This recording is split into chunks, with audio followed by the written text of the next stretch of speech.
Movie की starting होती है एक फाइट को दिखाते हुए, जहाँ पे बहुत सारे मॉन्स्टर्स ने एक सिटी पर अटैक कर दिया था और उन्हें रोक रही थी राइका नाम की एक लड़की। एक मॉन्स्टर उसकी तरफ कार फेंक के उसे जख्मी करने वाला होता है कि तभी उसका टीम मेंबर वहाँ पर आता है और उसे बचा लेता है। उन सबकी बहुत लड़ाई होती है, लेकिन इस लड़ाई में मॉन्स्टर के हाथों राइका का टीम मेंबर मारा जाता है, लेकिन मरते मरते उसने उस मॉन्स्टर को भी फायर करके मार दिया था। दूसरी तरफ हम देखते हैं कि एक जगह पर किसी चीज की टाइमिंग चल रही है, काउंटडाउन चल रहा है। राइका अपने दोस्त की डेथ पर काफी उदास हो जाती है और वो वहाँ से टेलीपोर्ट होने लगती है कहीं और जाने के लिए। सीन चेंज होता है और हम एक लड़के को देखते हैं जिसका नाम मसारू था। वो फोन पर किसी से बात कर रहा होता है और उसके हाथ में बर्थडे केक होता है अपने छोटे भाई के लिए। वो स्टेशन पर खड़ा होता है कि तभी वो देखता है कि एक आदमी एक बूढ़े आदमी को मार रहा है, उसे टॉर्चर कर रहा है। वो उस बूढ़े आदमी के पास जाता है ताकि उसे बचा सके, लेकिन वो किलर उसे वहाँ पर मार देता है, यानी मसारू को। हमें यही लगता है कि वो मर चुका है, लेकिन अगले ही सीन में वो खुद को जिंदा पाता है एक बंद कमरे में। उस रूम में इसके अलावा 4 लोग और थे। काउंटडाउन चल रहा था, उसमें कुछ चीजें लिखी हुई आती हैं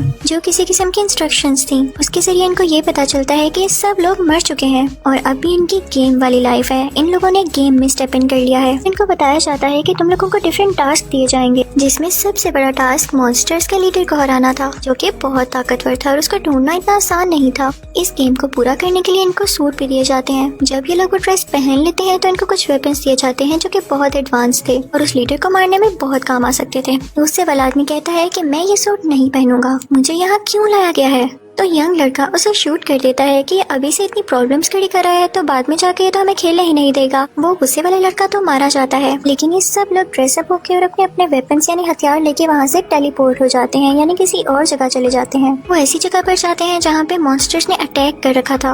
वहाँ पर पहुँचते ही एक ज़ॉम्बी इन पर अटैक कर देता है। राइका और मिडिल एज आदमी से लड़ने की कोशिश करते हैं, लेकिन उसको हरा नहीं पाते। तभी वो यंग लड़का उसके सामने आता है। उसके पास जो वेपन था वो बहुत एडवांस था, उसे उसको यूज करने का तरीका भी आता था, जिससे शूट करके वो ज़ॉम्बी को मार देता है। मसारू बहुत परेशान होता है कि आखिर हो क्या रहा है और हमें यहाँ पर क्यों लाया गया है। तो मिडिल एज आदमी उसे बताता है कि हम अपनी पिछली दुनिया में मर चुके हैं और हमें इस गेम में सरवाइव करने के लिए लाया गया है, ताकि हम सीख सकें कि जिंदा कैसे रहना है। और असल में हमें चुना गया है मॉन्स्टर्स को मारने के लिए। वो बताता है कि राइका का टीम मेंबर जो कि मॉन्स्टर्स से लड़ते हुए मारा गया, वो मॉन्स्टर्स के अटैक से सिटी को बचा रहा था। वो बताता है कि हमें जल्द से जल्द ये टास्क कंप्लीट करना होगा, वरना हमारे ग्रुप में से भी एक टीम मेंबर मारा जाएगा। उस सिटी में चारों तरफ मॉन्स्टर्स फैले हुए थे। इनको एक जायंट मॉन्स्टर देख लेता है और इन पर हमला करने के लिए आगे बढ़ता है।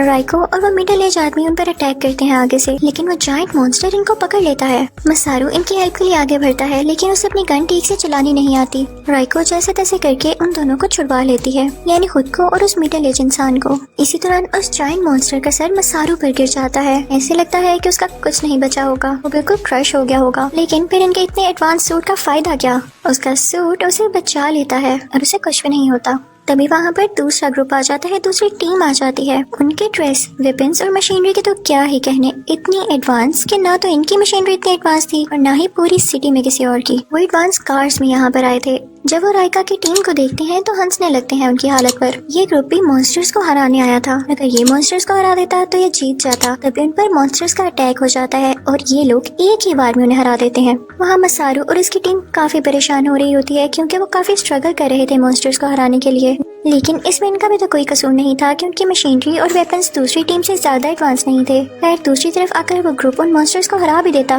तो इतना कोई खास फायदा नहीं था, क्योंकि उसके काफी टीम मेंबर्स इस फाइट में मारे जा चुके थे। लेकिन तभी उस ग्रुप में से एक टीम मेंबर अपना बहुत ही ज्यादा सुपर एडवांस वेपन निकालता है और उस मॉन्स्टर के टुकड़े कर देता है। मसारू काफी हैरान होता है और उस मिडिल एज आदमी से पूछता है कि इनके पास इतने एडवांस वेपन्स कैसे हैं। तो वो मसारू को बताता है कि तुम नए हो, मैं जानता हूँ तुम्हें नहीं पता होगा, लेकिन टास्क के एंड में जो जीत जाता है उसको उसी रूम में वापस बुलाया जाता है। अगर उसकी स्कोरिंग ज्यादा हो उसे 3 बोनसेस मिलते हैं। बोनस की पहली ऑप्शन होती है कि आप कोई भी एडवांस वेपन चूज कर लें। दूसरा ऑप्शन ये है कि अगर कोई आपका टीम मेंबर मर चुका है और आप उसे वापस लाना चाहते हैं तो आप ऐसा कर सकते हैं। और तीसरी ऑप्शन ये है कि सब कुछ भुलाकर इस गेम में जो जो चीजें मिली है वो सब लौटा कर आप अपनी असली जिंदगी में वापस जा सकते हैं। वो बताता है कि दूसरा ग्रुप ये गेम काफी बार जीत चुका है, इसीलिए उनके पास एडवांस वेपन्स और एडवांस मशीनरी है। उनकी ये बातें वो यंग लड़का भी सुन रहा होता है। अब उनके ड्रेस में एक स्पेशल चीज ये थी कि वो इनविजिबल हो जाया करता था, जिससे वो इंसान किसी को न नजर आ सके। वो खुद को इनविजिबल कर देता है और वहाँ से चला जाता है ताकि पूरे 100 पॉइंट्स उसी को मिल सके और वो अपनी मर्जी का ऑप्शन सिलेक्ट कर सके। ये सारे मॉन्स्टर्स अटैक कर रहे थे लोगों पर। जब मसारू मसारू ये देखता है तो उसे बहुत बुरा लगता है और वो आगे बढ़ता है लोगों को बचाने के लिए। तभी वो मिडिल एज आदमी उसे कहता है कि ऐसा नहीं करो, हमारा मेन टास्क मॉन्स्टर्स के लीडर को मारना है, ना कि इन छोटे मोटे मॉन्स्टर्स को। अगर हम रास्ते में इन्हीं को मारते रहे तो हमारी एनर्जी भी कम हो सकती है और हमारी जान को भी खतरा है, तो क्यों ना फुल फोकस वहीं रखा जाए। लेकिन मसारू कहता है कि तुम लोग डरते हो, इतनी हिम्मत तो पैदा करो कि सबसे लड़ सको, इन मासूम शहरियों का क्या कसूर है। तो वो आदमी इसको रोकते हुए कहता है कि मैं जानता हूँ तुम्हारा छोटा भाई भी है, और सोचो अगर तुम्हें कुछ हो गया तो उसका क्या होगा। वो उसे कुछ कॉइन्स देता है कि फोन बूथ से उसे कॉल करके उसका हाल तो पूछ लो। वो अपने भाई को कॉल करता है, उसका भाई खाना खा रहा होता है। ये सारे अटैक्स असली दुनिया में चल रहे थे। तो मसारू अपने भाई से कहता है कि शहर के हालात काफी खराब हैं, तुम प्लीज अपने घर में ही रहना, मैं जल्द आ जाऊंगा। उधर ही मॉन्स्टर्स का लीडर भी इनकी सारी बातें सुन रहा होता है। अब मसारू बाहर आता है तो देखता है कि पूरे मॉन्स्टर्स अटैक करने पर तुले हुए हैं, लेकिन उनके अगेंस्ट जो दूसरा ग्रुप था उसे भी कोई फर्क नहीं पड़ता था कि मॉन्स्टर्स मरे या ना, क्योंकि वो लोग भी यही सोच रखते थे कि हमें बस लीडर को मारना है ताकि जल्द से जल्द जीत सकें। लेकिन मसारू का दिल बहुत नरम था, वो लोगों की जान भी बचाना चाहता था। उस दौरान एक आंख वाला जायंट मॉन्स्टर शहर तबाह कर रहा होता है और मसारू उसके पास जाकर उसे पंच करता है तो उस मॉन्स्टर को काफी दर्द होती है और वो पीछे हो जाता है। मसारू को पता चलता है कि उसके सूट में तो काफी ज्यादा पावर है। वो उस मॉन्स्टर के ऊपर से काफी ज्यादा ऊंची जंप लगाता है, लेकिन वो मॉन्स्टर उसे पकड़ लेता है और उसे खाने ही वाला होता है कि तभी दूसरे ग्रुप की एक फीमेल टीम मेंबर आती है और उसे बचा लेती है। दूसरे ग्रुप की टीम मेंबर उसे कहती है कि हमें ऐसा नहीं करना, हमारा कंसर्न सिर्फ लीडर को मारना है। लेकिन मसारू कहता है कि नहीं, मुझे परवाह है इन लोगों की जानों की भी, इनसे पता नहीं कितने लोग जुड़े हैं। उसे दरअसल अपने छोटे भाई का भी ख्याल आ रहा था। वो जाकर उस मॉन्स्टर से लड़ाई करने लगता है और वो मॉन्स्टर भी उस पर अटैक करने लगता है। तभी दूसरे ग्रुप की टीम मेंबर उसके सामने आ जाती है, लेकिन वो मॉन्स्टर काफी स्ट्रॉन्ग होता है। वो उसी लड़की को पकड़ लेता है। मसारू उस लड़की की गन लेता है और उसी गन से उस मॉन्स्टर पर अटैक करने लगता है, उसे शूट करने लगता है। और इस बार उसके वार जाया नहीं जाते और फाइनली वो मॉन्स्टर मर जाता है, उसके पीसीस हो जाते हैं।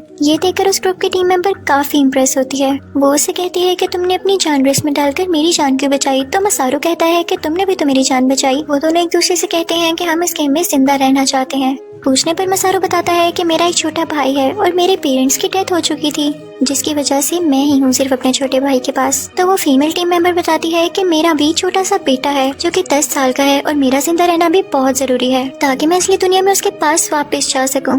वो मसारू को बताती है कि तुम हमें सबसे अच्छी टीम समझ रहे हो, तो यह गलत है। हमसे भी ऊपर एक ग्रुप है जो कि 7 बार इस गेम को जीत चुका है और उसके पास हमसे भी ज्यादा एडवांस वेपन्स हैं। उनका काम तो सिर्फ लीडर को ढूंढ कर मारना है और वो इस शहर में छुप कर कहीं रह रहे हैं।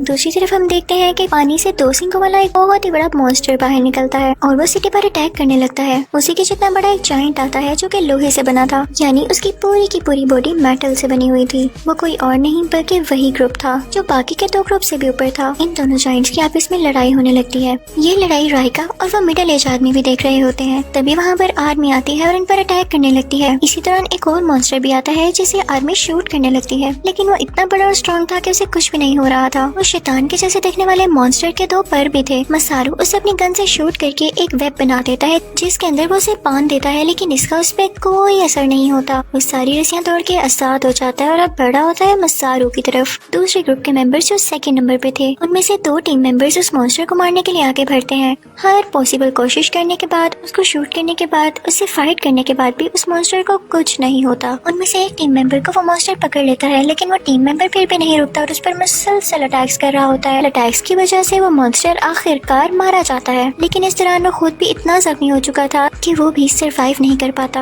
और इसी वक्त उन मॉन्स्टर्स का लीडर वहाँ पर आ जाता है जो कि काफी छोटी हाइट का था और उसे देखकर इतना डर भी नहीं लग रहा था। तो उसमें जरूर कोई ना कोई ऐसी एबिलिटी होगी जो कि हिडन होगी और काफी खतरनाक होगी। सेकंड ग्रुप का मेंबर उस पर कई अटैक्स करता है और कई बार उसकी बॉडी काफी पीसीस में बढ़ जाती है, लेकिन वो फिर से छोड़कर उन पर फिर से अटैक करने लगता है। वो आदमी भी पूरी कोशिश कर रहा था कि इसको हरा दे, लेकिन वो लीडर कई ज्यादा फीमेल बॉडीज में बदलकर एक बहुत बड़ी जायंट फीमेल मॉन्स्टर बन जाता है और वो सेकंड ग्रुप की टीम मेंबर को निगल जाता है। ये देखकर मसारू उस पर अटैक करने के लिए आगे बढ़ता है। वो मसारू को खाने ही वाला होता है कि तभी कहीं से उस पर कोई अटैक होता है जिससे वो नीचे गिर जाता है और उसके टुकड़े हो जाते हैं। ये अटैक उस यंग लड़के के अलावा किसी ने नहीं किया था जो कि डिसअपेयर हो गया था, लेकिन इसका कोई फायदा नहीं हुआ था क्योंकि उस मॉन्स्टर का खून जो नीचे गिरा था उस खून में से एक और क्रिएचर उठ खड़ा होता है। यानी उस मॉन्स्टर के लीडर में यही एबिलिटी थी कि वो कोई भी फॉर्म ले सकता था। ये देखकर वो यंग लड़का फिर से डिसअपियर होने लगता है, लेकिन उस लीडर को ये पता चल जाता है। वो एक जोरदार इलेक्ट्रिकल वेव उसकी तरफ फेंकता है, जिसकी वजह से उसका एक हाथ ज़ाया हो जाता है। वहाँ पे ब्लास्ट होने वाला होता है, जिससे पहले ही मसारू सबको समंदर में लेके जंप कर देता है। अब दूसरी तरफ जो 2 सिंगों वाला जायंट मॉन्स्टर था और सबसे बेस्ट ग्रुप जो 7 बार टास्क जीत चुका था, उन दोनों में लड़ाई हो रही होती है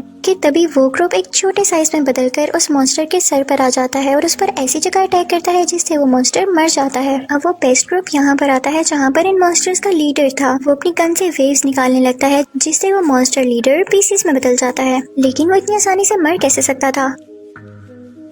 वो फिर से अपनी फॉर्म बदल लेता है और अब की बार एक इंसान में, एक ऐसा इंसान जो कि बहुत स्ट्रॉन्ग था। दूसरे ग्रुप का टीम मेंबर उसके 2 टुकड़े कर देता है, लेकिन वो फिर भी नहीं मरता। जब मसारू उसके पास जाता है ये देखने के लिए कि क्या ये मर गया है, तो तभी उस लीडर की बॉडी से बॉम्ब निकलता है और मसारू अगर वहाँ से ना हिलता तो वो मारा जाता। उसको बचाने के लिए वो मिडिल एज आदमी फौरन से वहाँ पर आता है और उसको वहाँ से ले जाता है। आखिर में हम देखते हैं कि मॉन्स्टर्स का लीडर फिर से जिंदा हो चुका था और अब की बार जो फॉर्म उसने ली थी वो बहुत ही खतरनाक थी, बिल्कुल एक खौफनाक स्केलेटन की तरह, जिसके बैक साइड पर बहुत बड़े बड़े स्पाइक्स थे। वो भी ये चाहता था कि वो बेस्ट ग्रुप इससे लड़े और वो उस बेस्ट ग्रुप को हरा दे ताकि इसकी जान का खतरा ही खत्म हो। अब मसारू, राइका, दूसरे ग्रुप के टीम मेंबर जो कि मसारू की दोस्त बन चुकी थी, ये तीनों एक प्लान बनाते हैं कि उस लीडर को कैसे हराया जाए। तभी वो लीडर इस जगह पर दोबारा आ जाता है। उसके हाथ में उस बेस्ट ग्रुप के सबसे अच्छे टीम मेंबर का सर था, यानी वो उसे मार कर आ रहा था। अब वो लीडर बढ़ता है मसारू की तरफ, लेकिन दूसरे ग्रुप की फीमेल टीम मेंबर यानी मसारू की दोस्त उस पर अटैक करके उसके बाजू को तोड़ देती है। वो कटकर दूर जाकर गिरता है और बिना वेट करते हुए वो उसकी पूरी बॉडी पर अटैक करने लगती है, जिससे उसके पीसेस होने लगते हैं। लेकिन वो लीडर भी चुप बैठने वाला नहीं था। वो अपनी आंखों से लेजर निकालने लगता है और पूरा शहर तबाह हो जाता है। बहुत बड़ा धमाका होता है जिसमें मसारू भी काफी जख्मी हो जाता है। उसके दोनों पांव उसके जिस्म से लहता हो जाते हैं, लेकिन वो लीडर फिर भी उसकी जान नहीं छोड़ता और उसकी तरफ बढ़ता है उसे मारने के लिए। लेकिन तभी पीछे से मसारू की दोस्त यानी उस ग्रुप की फीमेल टीम मेंबर उसकी तरफ बढ़ती है और उस मॉन्स्टर्स के लीडर पर अटैक करने लगती है। लेकिन वो लीडर अपनी आंखों से लेजर निकाल के उस बेचारी फीमेल टीम मेंबर के 2 टुकड़े कर देता है और वो मारी जाती है। मसारू काफी दुखी हो जाता है, लेकिन उसके पास अभी दुखी होने का टाइम नहीं था।